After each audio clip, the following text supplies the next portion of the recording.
জাহাঙ্গীরনগর বিশ্ববিদ্যালয়ের মৌলানা ভাসানী হলে ছাত্রদলের নতুন কমিটি ঘোষণা করা হয়েছে।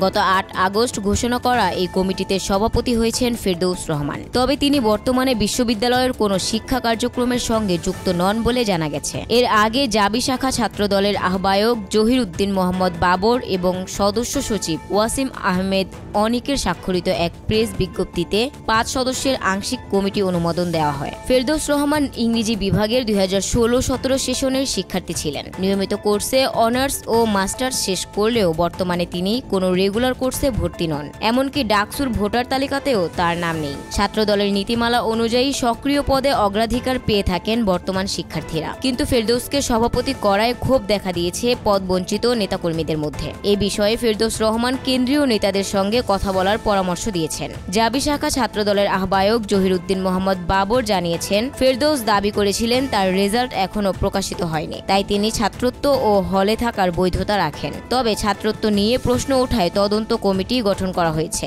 তদন্ত রিপোর্টের ভিত্তিতে পরবর্তী পদক্ষেপ নেওয়া হবে। অনামিকা আক্তার, নিউজ টাইমস।